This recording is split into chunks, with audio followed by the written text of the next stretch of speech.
Hey everybody, welcome back to my channel. My name is Cyrus, and it's been a while since I've done a video. Wow. Um, Allergy season is in full effect here in the Netherlands, and you can probably hear it in my voice. You can probably see it in my eyes. But I'm so happy that the sun is out, and I love that this means spring is near or summer is here. It's so worth it. Anyways, I was just got done filming or wrapping up my one and done quad focus with Pat McGrath. So I figured we continue, and we continue with, why not we continue with the Eternal Eden? Because this is gonna be my first time actually really diving into this quad. So I figured I'd go ahead and do a one and done again with all these eyeshadows to kind of keep that one and done going, especially for the summer. Summer is kind of more of a time, well, I think where it's just literally one shadow and you're good to go. So I figured today I'm gonna go ahead and start off with Earthly Delight, no, Forbidden Fruit, which is gonna be this. It's so gorgeous. It's like such a beautiful plum. Oh, it's like a pink plum type of effect going on here.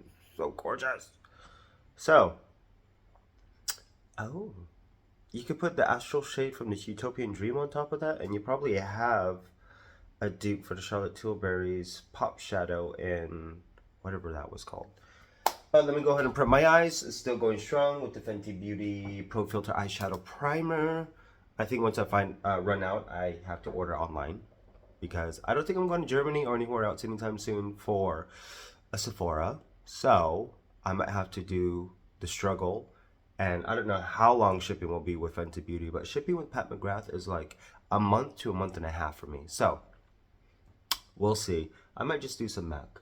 Oh, and today, because I did get some color, I'm actually going to be mixing light medium 11 and a light medium 18 together to see if I could get my light medium 14, which is probably my exact shade right now.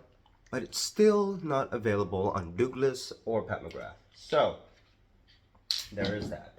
Let me go and get my eyes prepped and we will get into this tutorial. Alright, so we are back. The eyes are prepped with the Fenty Beauty Pro Filter Eyeshadow Primer.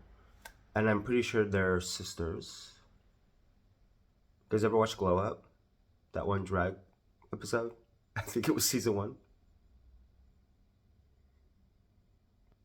Iconic.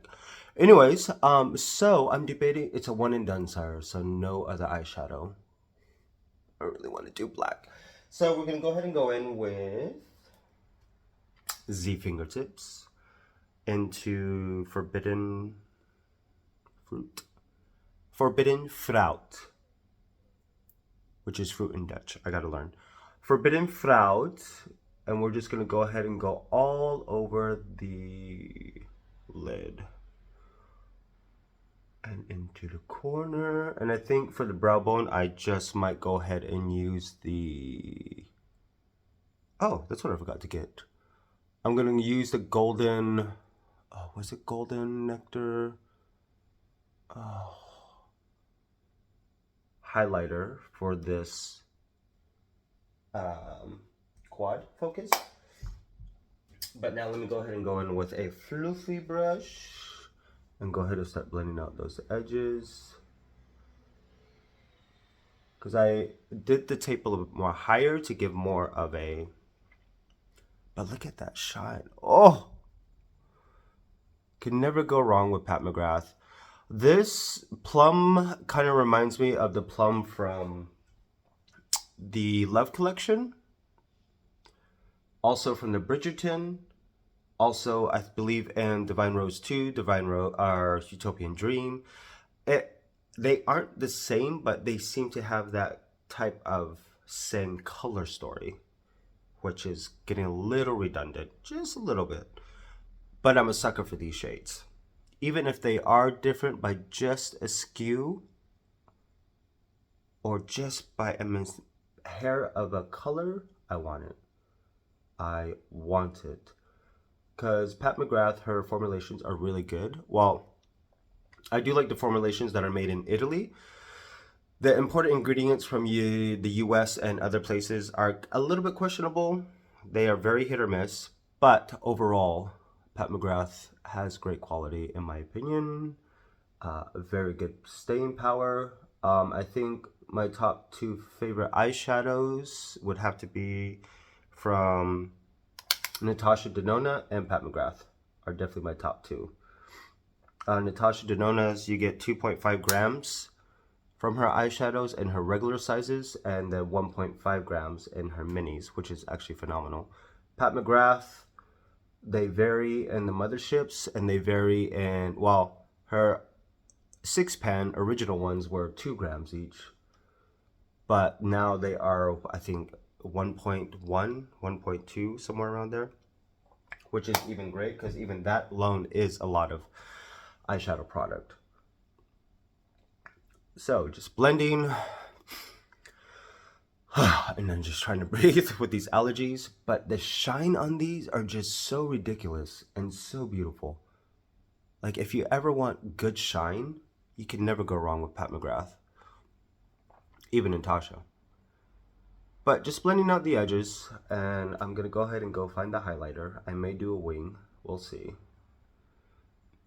But if you notice, when I actually do my eyeshadows, I actually do it above, because this is right literally where my eye bone is, my eye socket. So that's kind of how far I like to bring it up, so you can actually see the color. Because I do have hooded eyes, if I don't bring any of the shadow up, then you really can't see it until I go like this. And I'll go more in depth into about hooded eyes and stuff like that in a different video later on. But for the time being, oh, this is gorgeous. What was it? Golden Nectar? Is it Golden Nectar I'm thinking about? I don't know. And then let me go ahead and add just a little bit more, just right in the middle, to get a little bit more of that depth, that sparkle. Ooh. Ooh. All right, well, let me go find that highlighter so we can put it on my brow bone, and then I'll probably do a wing. See you in a moment. All right, so this is where we are at. I went ahead and did a nice little wing. I don't know if they look, are they even? It's as good as it gets. So I'm actually gonna go in with Golden Nectar and use that as a brow bone highlight. I still want, what was the second one I wanted? Venus Nectar, I think, is still the other one I want. I have enough highlighters as is, I'm not gonna lie, but we shall see. Anyways, so just gonna go ahead and use that as the brow highlight, and just to be able to tone down a little bit of the plum.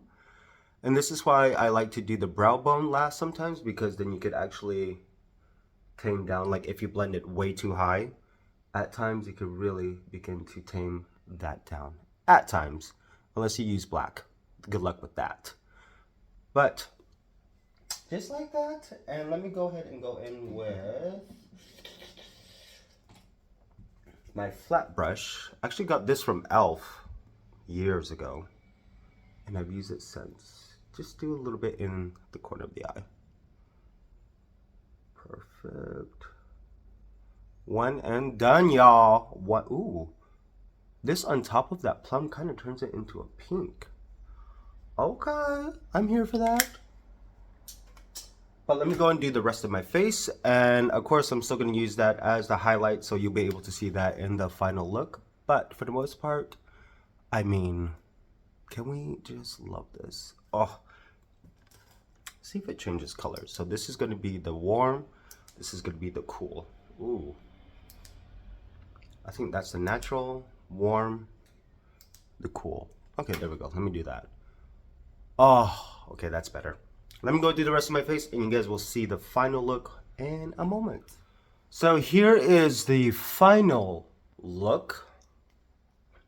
Oh, it's so good to be tanned again. Pillow Talk by Charlotte Tilbury on the lips with Pale Fire Nectar. Oh, this is where she got the nectar from. So, keeping the lips very neutral, obviously, as usual, because I just want to focus on the eyes.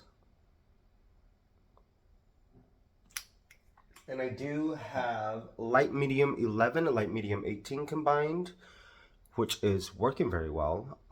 Golden Nectar for highlights. Blush is Nude Venus 2. I totally forgot I had this for bronzer. This is the Estee Lauder Bronze Goddess in Deep, which you could tell is very, it's actually not too bad. Not too shabby. So for bronzers, I really don't like to layer it on, but I just like to gently just bring it in certain areas. So this is how I would do the bronzers for females, even some males sometimes, depending on the shoot.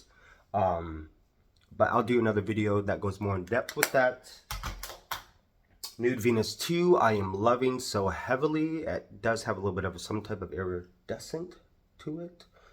And this brush, I think I might buy one or two more because I want to use one as kind of like a setting powder type of brush.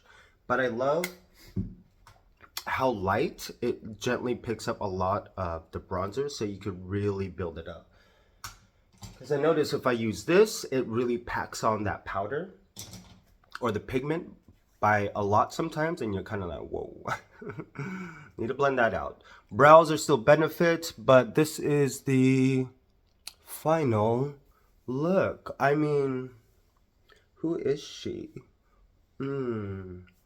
Oh, actually went back to this, the Becca, what is this? The Soft Light Blurring Powder, and this is in Golden Hour. So this is like the golden one, obviously the golden one. And I do have the Pink Haze as well. I know a lot of people didn't like this because it wasn't deep enough for deeper on skin tones. I like to use this under the foundation. So I actually put it under, and I put gently a little bit on top of the foundation just to give it a little bit of a golden hour look. And the thing with powders is I do not bake. I set my foundations in certain areas where I want it to set, because I think this one actually had a little bit of a reflect in it, so it helps to bounce off light. So obviously under the eye, so the light bounces off. In the T-zone, although I get oily, I don't care. I'm used to it. I deal with it. But for the most part, I mean, it does flatter a lot of skin tones, and I would love to find a model where I could do it on deeper skin tones so we could really see. But this is tutorial number 1 for the one and done. Oh, kind of messed up a little bit here with the liner. You know what? It's part of life. Life isn't perfect. We just go with the flow. Roll with the punches.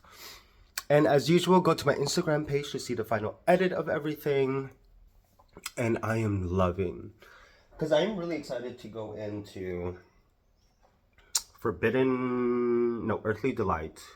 That would definitely give a really nice smoky moment. Obviously, this one I'll probably use more all over the lid and into the cheek area to do like a full-on draping effect with it. And the first one, I'll probably do like how I did the last one. Do more graphic type of liner, or like a very dramatic liner. Dark Star Mascara, still going strong. This little guy is, there's a lot in here actually.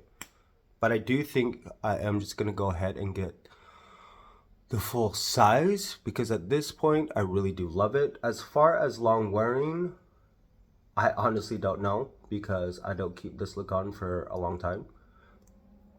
A lot of the makeup shoots I've done with models that I've been the makeup artist for, that I do on my own, I really don't keep it on for a long time.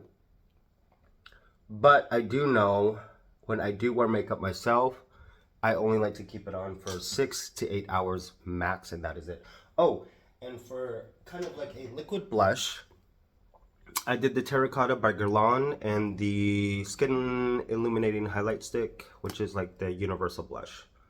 It's kind of what I have under my Nude Venus. So this is what that looks like.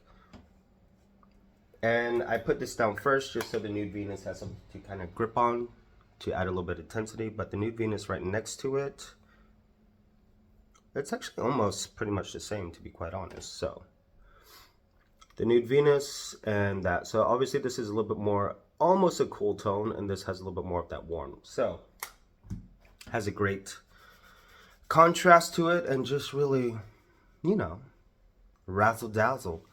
But I hope you guys enjoy. The light is coming in. I need this lighting for my shoot, so I'll see you guys next video. Bye. So This is my face in natural lighting because the sun is actually out for once. As you can tell, well, I took off my lips, but this is how much texture you can actually see in natural lighting. I mean, 36 coming in hot, 36 years of wisdom lines, and then 36 years of, what the fuck? See me smiling. So yeah, this is what I look like in real lighting. Oh, it's getting hot, but look at that highlight though. Whoo, child. I mean, this in natural lighting is gorgeous. Well, I wanted to show you guys what this looks like in real natural lighting, no filter, well, whatever filters in front of this camera phone, but for the most part, you can see everything. Look at that. Pores galore. Oh, I look perfectly flawed.